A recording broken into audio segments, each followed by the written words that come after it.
Nursing ഡയറക്ടറിന്റെ പുതിയൊരു വീഡിയോയിലേക്ക് ഏവർക്കും സ്വാഗതം. അങ്ങനെ കെഇയുടെ എക്സാംസ് എല്ലാം കഴിഞ്ഞതിന് ശേഷം എല്ലാവരും +2 റിസൾട്ട് വെയിറ്റ് ചെയ്തിരിക്കുന്ന ഒരു സമയമാണല്ലോ.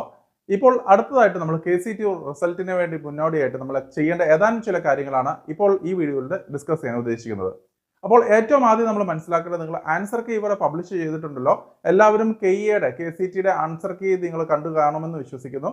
അപ്പോൾ നിങ്ങൾ ഇതിൻ്റെ അകത്ത് ഫിസിക്സ്, കെമിസ്ട്രി, ബയോളജി അങ്ങനെ 3 സബ്ജക്റ്റുകളുടെ ആൻസർ കീ നിങ്ങൾ നൽകിയിരിക്കുന്ന ആ ഒരു ഡേറ്റ ആയിട്ട് വെരിഫൈ ചെയ്ത് നോക്കുക. ഏകദേശം നിങ്ങൾക്കൊരു മാർക്കുകൾ കാൽക്കുലേറ്റ് ചെയ്യാനായിട്ട് സാധിക്കുന്നതാണ്. ഇപ്പോൾ ആൻസർ കീയിൽ നോക്കി കഴിഞ്ഞാൽ ഏകദേശം നമുക്കൊരു 40 മാർക്കെങ്കിലും ഉണ്ടെന്നുണ്ടെങ്കിൽ തീർച്ചയായിട്ടും നിങ്ങൾക്ക് അത്യാവശ്യം നല്ല രീതിയിൽ മികച്ച ഒരു കോളേജിൽ അഡ്മിഷൻസ് കിട്ടാനുള്ള പോസിബിലിറ്റി ഉണ്ടെന്ന് കൂടെ മനസ്സിലാക്കുക. അപ്പോൾ നമ്മളിവിടെ കോളേജുകൾ തിരഞ്ഞെടുക്കുവാനായിട്ട് നിങ്ങൾ പ്രത്യേകം ശ്രദ്ധിക്കേണ്ട ഏതാനും ചില കാര്യങ്ങളാണ് മെയിനായിട്ട് ഉദ്ദേശിക്കുന്നത്. അപ്പോൾ ഇവിടെ നമ്മൾ ശ്രദ്ധിക്കേണ്ട ഒരു കാര്യം എന്ന് വെച്ച് കഴിഞ്ഞാൽ, നിങ്ങൾക്കറിയാവുന്നത് പോലെ തന്നെ രാജീവ് ഗാന്ധി യൂണിവേഴ്സിറ്റിയുടെ കീഴിലുള്ള കോളേജുകളിലേക്ക് മാത്രമായിരിക്കും KE അലോട്ട്മെന്റ് വഴി അലോട്ട്മെന്റുകളെല്ലാം നടത്തപ്പെടുക. അപ്പോൾ നിങ്ങൾ ഏറ്റവും പ്രയോറിറ്റൈസ് ബേസിസിൽ ഏറ്റവും മികച്ച കോളേജുകൾ ഏറ്റവും ആദ്യം വെച്ച് അങ്ങനെ വേണം, ആ ഒരു ഹൈറാർക്കി വേണം നിങ്ങൾ അലോട്ട്മെന്റിന് വേണ്ടി കൊടുക്കുവാനായിട്ട്. അപ്പോൾ ഇനി അടുത്ത പ്രോസസ്സ് എന്ന് പറഞ്ഞാൽ, ഞാൻ ഒരു വീഡിയോയിൽ ഡീറ്റെയിൽ ആയിട്ട് ഞാൻ പറഞ്ഞിരുന്നു, ഇനിയിപ്പോൾ അടുത്ത ഘട്ടം എന്ന നിലയിൽ നമുക്ക് +2 മാർക്കുകളാണ് അപ്ലോഡ് ചെയ്ത് കൊടുക്കേണ്ടതായിട്ട് വരിക. അപ്പോൾ +2 റിസൾട്ട് വന്നു കഴിഞ്ഞതിന് ശേഷം മാത്രമാണ് നമുക്ക് അപ്ലോഡ് ചെയ്ത് കൊടുക്കേണ്ടത്. കാരണം +2ൽ 50% മാർക്കോട് ഒരു പാസ് മാർക്ക് ഉണ്ടെങ്കിൽ മാത്രമാണ് നമുക്ക് ഇവിടെ എലിജിബിലിറ്റി പൂർത്തിയാകുക.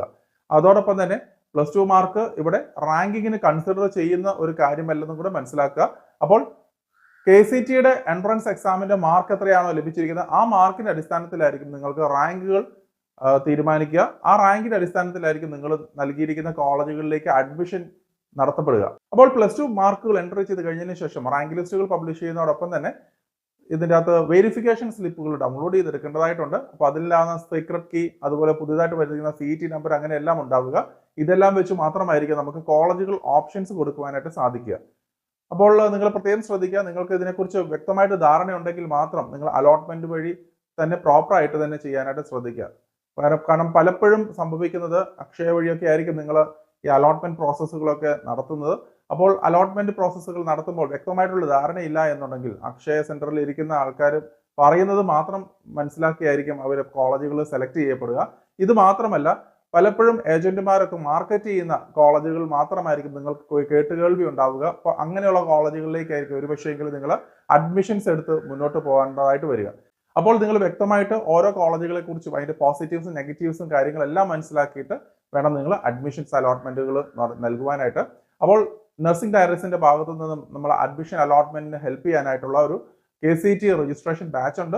അപ്പോൾ തീർച്ചയായും നിങ്ങൾക്ക് താല്പര്യമുള്ളവർക്ക് നിങ്ങൾക്ക് ആ ഒരു ബാച്ചിലേക്ക് ജോയിൻ ചെയ്യാൻ സാധിക്കുന്നതാണ്. അപ്പോൾ നിങ്ങൾ ഏറ്റവും മികച്ച കോളേജുകളിലേക്ക് നിങ്ങളുടെ റാങ്ക് അടിസ്ഥാനത്തിൽ അഡ്മിഷൻസ് നൽകുവാനായിട്ട് നമ്മൾ ഹെൽപ്പ് ചെയ്യുന്നതായിരിക്കും. കഴിഞ്ഞ വർഷങ്ങളിലൊക്കെ തന്നെ മികച്ച കോളേജുകളിൽ കുട്ടികൾക്ക് അഡ്മിഷൻസ് നൽകിയിരുന്നു.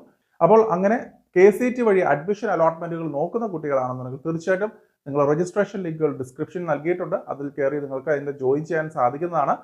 മാത്രമല്ല, നിങ്ങൾ കേരളത്തിലും കൂടെ ഫോക്കസ് ചെയ്യുന്ന കുട്ടികളാണെന്നുണ്ടെങ്കിൽ, ഉദാഹരണമായിട്ട് ഒരു 90s നിൽക്കുന്ന കുട്ടികളാണെന്നുണ്ടെങ്കിൽ തീർച്ചയായിട്ടും നിങ്ങൾ KCET അലോട്ട്മെന്റ് വഴി തന്നെ നിങ്ങൾ രണ്ടും കൂടെ കമ്പൈൻ ചെയ്ത് കൊണ്ടുപോകാനായിട്ട് പ്രത്യേകം ശ്രദ്ധിക്കുക. ഏകദേശം ജൂലൈ ഓഗസ്റ്റ് മാസങ്ങളിൽ മാത്രമായിരിക്കും ഈ KCET അലോട്ട്മെന്റുകൾ കാര്യമായിട്ട് നടക്കുക. അപ്പോൾ അതിനോടൊപ്പം തന്നെ കേരളത്തിലെ അഡ്മിഷൻ പ്രോസസ്സുകൾ നിങ്ങൾക്ക് മനസ്സിലാക്കാൻ കഴിയുകയും അതുപോലെ താരതമ്യം ചെയ്ത ഏറ്റവും മികച്ച കോളേജുകളിൽ കേരളത്തിലായാലും കേരളത്തിന് പുറത്തേക്കായാലും അഡ്മിഷൻ എടുക്കാൻ പോസിബിലിറ്റി ഉണ്ടെന്നും കൂടെ മനസ്സിലാക്കുക. അപ്പോൾ അതിനുള്ള ഗൈഡൻസ് നമ്മൾ ഈ പറയുന്ന ബാച്ചിലർ സ്റ്റുഡൻസിന് നമ്മൾ കൊടുക്കുന്നതായിരിക്കും. അപ്പോൾ അതുകൊണ്ട് ഏറ്റവും മികച്ച കോളേജുകളിൽ അത് കേരളത്തിലായാലും കേരളത്തിന് പുറത്തേക്കായാലും അഡ്മിഷൻ എടുക്കുക എന്നുള്ളതാണ് നമ്മൾ ഹെൽപ്പ് ചെയ്യുന്നത്. KCET എൻട്രൻസ് എക്സാം എഴുതാതെ നിരവധി കുട്ടികൾ ഇപ്പോൾ കേരളത്തിന്റെ പുറത്തേക്കൊക്കെ ശ്രമിക്കുന്നുണ്ടെന്ന് ഞാൻ മനസ്സിലാക്കുന്നു. അപ്പോൾ അങ്ങനെയുള്ള കുട്ടികൾക്ക് മാനേജ്മെന്റ് സീറ്റുകളിലേക്ക്, അത് ടോപ്പ് റെപ്യൂട്ടഡ് ആയിട്ടുള്ള മെഡിക്കൽ കോളേജുകൾ ഉൾപ്പെടെ മാനേജ്മെന്റ് സീറ്റുകളിലേക്ക് അഡ്മിഷൻസ് എടുക്കാനുള്ള പോസിബിലിറ്റീസ് ഉണ്ട്. അപ്പോൾ അവിടെ എൻട്രൻസ് എക്സാം ഇല്ലാതെ തന്നെ നമുക്ക് 20% വരുന്ന മാനേജ്മെന്റ് സീറ്റിലേക്ക് അഡ്മിഷൻസ് എടുക്കാം എന്നുള്ള പോസിബിലിറ്റിയാണ് ഇവിടെ ഉള്ളത്. അത് ഓൾറെഡി ഗവൺമെന്റ് തലത്തിൽ നിന്നും പ്രോസ്പെക്ടസിൽ മെൻഷൻ ചെയ്തിരിക്കുന്ന ഒരു കാര്യം തന്നെയാണ്. അതുകൊണ്ട് തന്നെ നിങ്ങൾക്ക് യാതൊരു ബുദ്ധിമുട്ടുകളോ യാതൊരു പ്രശ്നങ്ങളോ ഭാവിയിലോ നേരിടുകയില്ല. പക്ഷേ കോളേജുകളെ കുറിച്ച് വ്യക്തമായിട്ടും മനസ്സിലാക്കിയതിന് ശേഷം മാത്രം നിങ്ങൾ അങ്ങനെ അഡ്മിഷൻസ് എടുക്കുക.